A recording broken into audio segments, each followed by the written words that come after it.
हौसले भी किसी ताकत से कम नहीं होते, हर तकलीफ़ में ताकत की दवा देते हैं। जब टूटने लगे हौसले तो बस ये याद रखना, बिना मेहनत के हासिल तख्तो ताज नहीं होते। ढूंढ लेना अंधेरे में भी मंजिल को अपनी दोस्तों, क्योंकि जुगनू किसी रोशनी के मोहताज नहीं होते। जो फ़कीरी मिजाज रखते हैं वो ठोकरों में ताज रखते हैं, जिनको कल की फ़िक्र नहीं वो मुट्ठी में आज रखते हैं। नज़र नज़र में उतरना कमाल होता है, नफस नफस में बिखरना कमाल होता है। बुलंदियों पे पहुंचना कोई कमाल नहीं, बुलंदियों पे ठहरना कमाल होता है।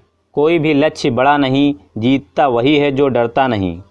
स्वागत है आपका हमारे YouTube चैनल पर। आज मैं आपके लिए एक छोटी सी मोटिवेशनल कहानी लेकर के आया हूँ। ये छोटी सी मोटिवेशनल कहानी आपको आपके जीवन में एक बहुत बड़ी सीख दे सकती है, इसलिए आपसे गुजारिश है कि हमारी इस कहानी को ध्यान से सुनिएगा और इस वीडियो को पूरा देखिएगा। कहानी कुछ यूँ है। एक राज्य था, उस राज्य के गुप्तचरों यानी डिटेक्टिव ने अपने राजा से बताया कि आने वाले 2-3 दिनों में हमारा पड़ोसी राज्य हम पर हमला कर सकता है। उसके पास बहुत ही विशाल सेना है, उस विशाल सेना से लड़कर हमारा जीत पाना बहुत मुश्किल है।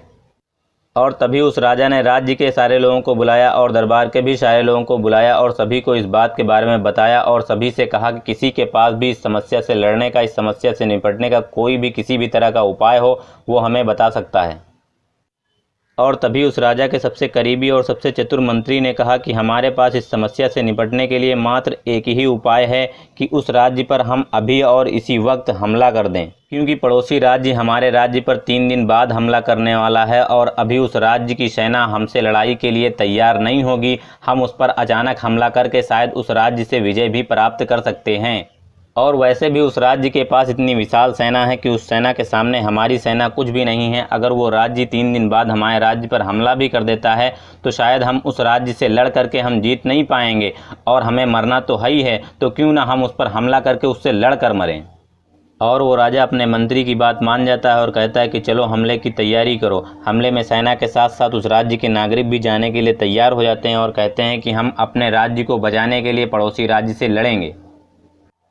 और तभी वो राजा हमले की पूरी तैयारी के साथ अपने राज्य से निकल पड़ता है। राज्य के बॉर्डर पर एक पुल पड़ता है, उस पुल को पार करके राजा पड़ोसी राज्य में पहुंच जाता है। और फिर जब वो राजा अपनी पूरी सेना के साथ पुल को पार करके पड़ोसी राज्य में पहुंच जाता है तो कहता है इस पुल को जला दीजिए, क्योंकि अब हम इस राज्य में आ चुके हैं और इस राज्य पर हमला करने जा रहे हैं। इस राज्य पर हमला करके या तो हम इस राज्य को जीत लेंगे या फिर यहीं मर जाएंगे। अब हम अपने राज्य को वापस लौट कर नहीं जाएंगे। और फिर उन लोगों ने उस पुल को जला दिया। अब उनके पास ओनली वन एक ही ऑप्शन बचा था कि अगर हमें ज़िंदा रहना है, हमें मरना नहीं है, हमें बर्बाद नहीं होना है, तो हमें इस विशाल सेना को हरा करके और इस राज्य को जीत लेना है।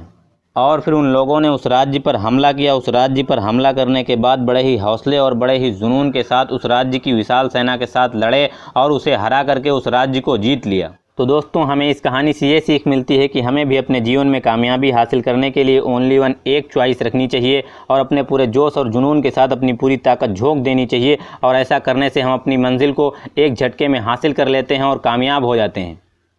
शुक्रिया आपका हमारी वीडियो देखने के लिए। अगर आपको हमारी वीडियो पसंद आई है तो प्लीज़ वीडियो को लाइक करें और अपने दोस्तों में भी शेयर करें। और अगर अभी तक हमारे चैनल को सब्सक्राइब नहीं किए हैं तो प्लीज़ हमारे चैनल को सब्सक्राइब करें और बेल आइकन को भी प्रेस करें ताकि आने वाली सभी वीडियोज़ का नोटिफिकेशन आपको सबसे पहले मिले।